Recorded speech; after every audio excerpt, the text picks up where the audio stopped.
আসসালামু আলাইকুম, কেমন আছেন সবাই? বড়টা একদিকে মনে করবেন না যে আসলে আপু তো মনে হচ্ছে একটা আনন্দ ফুর্তিতে আছে, আবার বড় একটা পার্টি নিয়ে চলে আসছে। আসলে ব্যাপারটা কিন্তু এরকম না। বড় ডেকে রান্না করতেছি কারণ আজকে আমি কিছু তিনখানার ছেলেদেরকে খাওয়াবো, সেই সাথে আমার আত্মীয় স্বজন কিছু আছে, তার পাড়া প্রতিবেশী, তাদেরকে নিয়ে খাবো। কারণ আমার মায়ের জন্য একটু মিলাদের আয়োজন করতেছি, মা বাবা দুজনের জন্যই। আর মা যে মারা গেছে সেটা অলরেডি 4টা বছর শেষ হয়ে 5 বছরে ফাড়া দিছে। সবাই অবশ্যই আমার মা বাবা সবার জন্য দোয়া করবেন। জানি না ওনারা কেমন আছে, আল্লাহ পাক যেন ওনাদেরকে বেহেশত নসিব করে, এই জন্য সবার কাছে দোয়া প্রার্থনা করতেছি। আর সবাই দোয়া করবেন, সবাই যেন বছরের শুরুতে যেন ভালো থাকে, সুস্থ থাকে। আর আমাকে হেল্প করতেছে সবাই মিলে। আসলে আমি একটা বাবুর্চি ধরানোর ইচ্ছা ছিল, কিন্তু রেটটা অনেক বেশি চাইছে, যার কারণে আমি নিজে রান্না করতেছি। আলহামদুলিল্লাহ, আপনাদের দোয়া আমি ভালো রান্না করতে পারি যতটুকু সম্ভব। আসলে নিজের প্রশংসা নিজে করতেছি না আর কি। সবাই বলে মোটামুটি খুবই ভালো, মোটামুটি না অনেকটাই ভালো।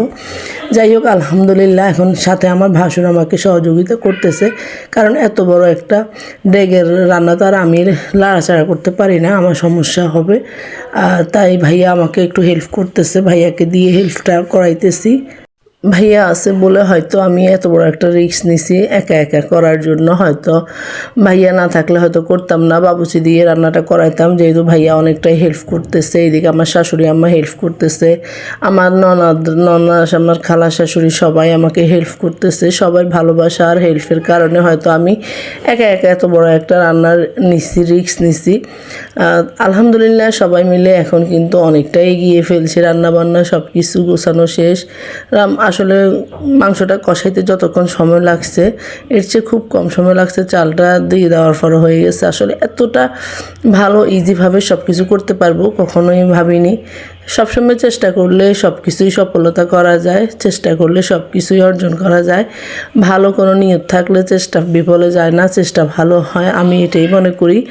আর সবার কাছে একটা কথাই বলবো, সবাই সবার জন্য দোয়া করবেন। যেহেতু বছরের প্রথমটা মানুষের সবার জন্য খুবই ভালো হয়। আমাদের জীবনে তো দুঃখের ছায়া নেমে আসছে যখন আমার মা মারা গেছে, বছরের শেষটা। মায়ের জন্য এখন খুবই মনে পড়ে আসলে মা কী জিনিস, সেটা যাদের মা নাই তারা বোঝে, যাদের বাবা নাই তারা বোঝে মা বাবা কী জিনিস। আর যাদের মা আছে বাবা আছে, আল্লাহ সবাইকে ভালো রাখুক, সুস্থ রাখুক, সবসময় দোয়াই করি। আমাদের মা নাই, আমরা বুঝি মায়ের কষ্ট কেমন। আর যাদের মা আছে বাবা আছে, তাদের মা বাবাকে আল্লাহ সবাইকে ভালো রাখুক, সুস্থ রাখুক।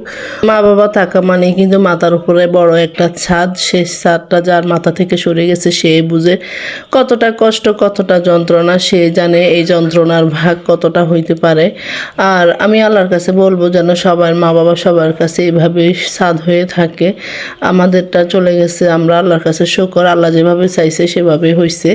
আর এখানে এখন আমরা এই রান্নার আয়োজনটা করতেছি সব ভাই বোন মিলে, আমরা ভাই বোন সবাই মিলে রান্নার আয়োজনটা করতেছি। কারণ সবাই মিলে মিলাদ ফড়াইতেছি। আমরা প্রতিটা বছর এক একজন এক একভাবে করি।